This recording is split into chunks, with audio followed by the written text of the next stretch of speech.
اعوذ باللہ من الشیطان الرجیم بسم اللہ الرحمن الرحیم عن سعد عن ابیہ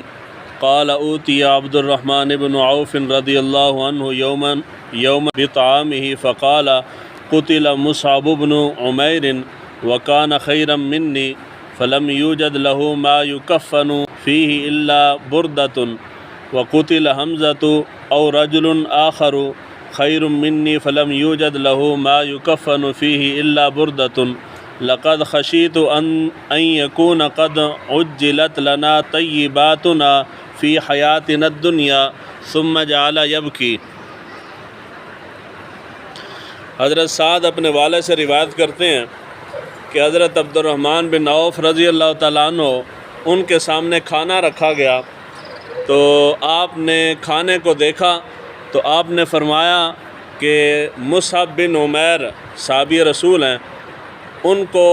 قتل کر دیا گیا، یعنی شہید کر دیا گیا، اور وہ مجھ سے بہتر تھے، اور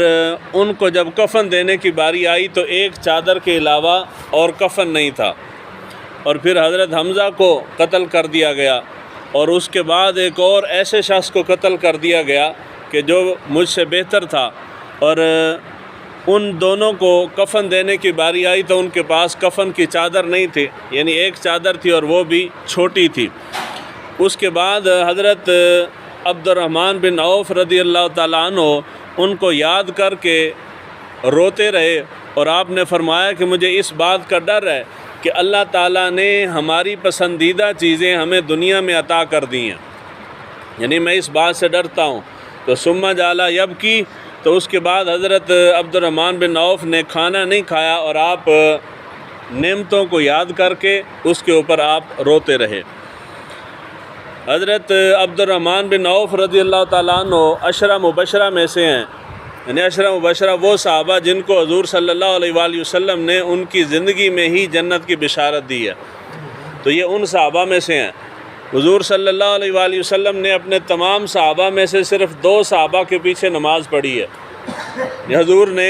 کسی کے پیچھے نماز نہیں پڑھی سوائے 2 صحابہ کے۔ وہ 2 صحابہ ایک حضرت عبد الرحمن بن عوف ہیں اور ایک حضرت ابو بکر صدیق رضی اللہ تعالیٰ عنہ۔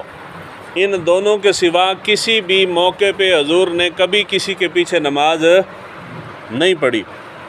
حضرت عبد الرحمن بن عوف غزوہ تبوک کے موقع پہ حضور نے ان کے پیچھے نماز پڑھی تھی۔ حضرت عبد الرحمن بن عوف جو ہیں یہ جلیل القدر صحابہ میں سے ہیں، بہت بڑے تاجر تھے اور بہت ہی زیادہ مالدار صحابہ میں ان کا شمار ہوتا ہے۔ حضرت ابو بکر صدیق رضی اللہ تعالیٰ عنہ کے ہاتھ کے اوپر انہوں نے اسلام قبول کیا تھا۔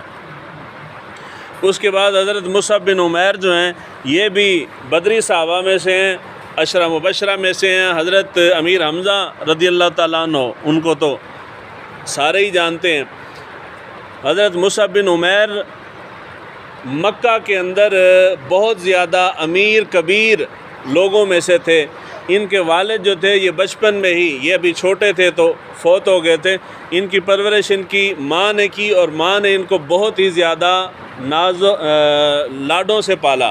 حتیٰ کہ ان کے بارے میں آتا ہے کہ اس زمانے میں جو سب سے مہنگا لباس لوگ خاص مواقعوں پہ پہنتے تھے وہ شام کے علاقے سے منگوایا جاتا تھا، لوگ منگوا کے رکھتے تھے خاص مواقعوں پہ۔ وہ جو بڑے رئیس سردار تھے وہ پہنتے تھے خاص مواقعوں پہ، اور ان کو اللہ تعالیٰ نے اتنی دولت دی تھی کہ وہ خاص لباس جو لوگ خاص موقعوں پہ پہنتے تھے یہ ہر روز وہی لباس پہنتے تھے، اتنا مال و دولت تھا ان کے پاس۔ اور وہ خاص لباس بھی ہر روز ایک لباس نہیں پہنتے تھے، بلکہ حضور صلی اللہ علیہ وآلہ وسلم کی حدیث مبارکہ ہے ان کے بارے میں مسلم شریف کے اندر، یہ حضور مسجد کے اندر تشریف فرما تھے اور باہر سے حضرت مصعب بن عمیر گزرے، حضور نے ان کو دیکھا، یہ اس حال میں تھے کہ ان کے جسم کے اوپر ایک چادر تھی، اور وہ ایک چادر بھی سلی ہوئی نہیں تھی بلکہ اس کے اوپر بھی یہ درخت کے کیکر کے کانٹے لگا کے انہوں نے اپنے جسم کے اوپر اس کو چپکا رکھا تھا۔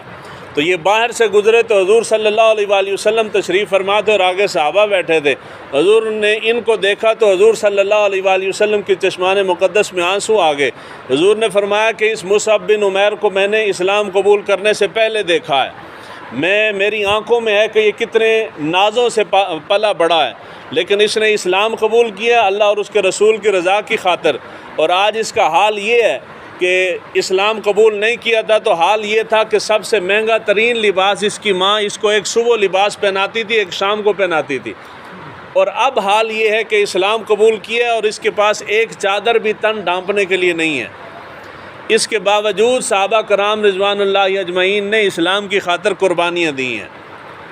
یہ جو ہم کر رہے ہیں نا، یعنی ہم کبھی کبھار نماز پڑھنے آ جاتے ہیں، یا کبھی ٹوٹے پھوٹے روزے رکھ لیے، یا کوئی پیسہ ہوا تو حاجی کہلوانے کے لیے حج کر لیا، یہ ساری چیزیں اسلام کی خاطر نہیں ہیں۔ اسلام کی خاطر جی یہ ہمارے اپنے لیے ہیں، یہ تو اللہ تعالیٰ کے فرض کردہ احکام ہیں، اگر یہ پورے نہیں کریں گے تو ہم مجرم ہیں۔ اسلام کی خاطر وہ خادم صاحب کہتے تھے کہ ہم نے دین کی خاطر اگر کوئی کہے نا کہ ایک تنکا اٹھا کے اس کو ایسے توڑا ہے تو ہم نے وہ بھی کوئی نہیں کیا، یعنی ہم نے دین کی خاطر کبھی ایک سانس بھی نہیں لیا۔ ہم جو کر رہے ہیں وہ اپنی ذات کی خاطر کر رہے ہیں۔ دین کی خاطر قربانی، نماز، روزہ، حج، زکوٰۃ کے بعد اگر ہم دین کے لیے کچھ کرتے ہیں تو وہ ہے دین کی خاطر، جو کہ ہم نہیں کر رہے۔ صحابہ کرام رضوان اللہ اجمعین نے اتنی قربانیاں دی ہیں تو اس کا صلہ اللہ تعالیٰ نے ان کو یہ عطا فرمایا کہ قرآن مجید کے اندر اللہ تعالیٰ نے ان کے متعلق قرآن مجید کی آیات نازل کی۔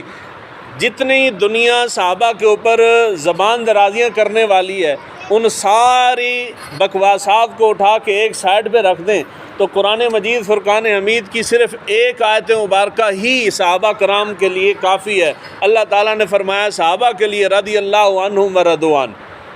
ہم سارے اللہ تعالیٰ کی رضا مانگتے ہیں مگر میرا رب فرما رہا ہے کہ میں ان سے راضی ہوں صحابہ سے، اور یہ مجھ سے راضی ہیں۔ بس بات ختم ہو جاتی ہے۔ جہاں رب کا کلام ہے ہم کسی کی بکواس نہ سنیں۔ اللہ تعالیٰ نے محبوب کو جو ساتھی عطا فرمائے ہیں وہ بھی کائنات کے عظیم ترین لوگ تھے۔ تو جو لوگ دین کی خاطر قربانیاں دیتے ہیں اللہ تعالیٰ ان کو صلہ بھی عظیم عطا فرماتا ہے۔ یہاں پہ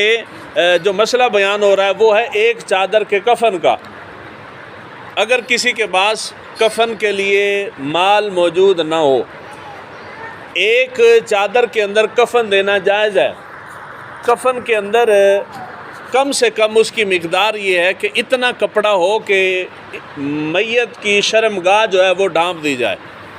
ان کو جب کفن دیا جانے لگا تھا تو اتنی چھوٹی چادر تھی کہ اگر سر ڈھانپتے تھے تو پاؤں ننگے ہو جاتے تھے، اور اگر پاؤں ڈھانپتے تھے تو سر ننگا ہو جاتا تھا۔ یعنی اتنے جلیل القدر صحابہ ہیں، اتنا مقام و مرتبہ بھی ہے، سب کچھ ہے، مگر اللہ تعالیٰ نے مال اور دولت نہیں دیا۔ ہم بڑا سمجھتے ہیں جس کے پاس پیسہ ہو، پیسے والا ایم این اے، ایم پی اے، کوئی مال و دولت والا شخص آ جائے تو آپ سارے دھیان یہاں سے ہٹا کے آپ کا دھیان ادھر ہوگا اور اس کے استقبال کے لیے آپ سارے کھڑے ہو جائیں گے۔ یہ گل ہے نا جی پیسے والا بندہ آوے تے نعرہ مار کے اٹھانا قوم نو نہیں پیندا، قوم اپنے آپ اٹھ پیندی ہے۔ یہ ہے غلامانہ ذہنیت جڑی دماغ وچ وڑی ہوئی ہے۔ حالانکہ پیسہ ہے تو پیسہ کوئی معنی نہیں رکھتا۔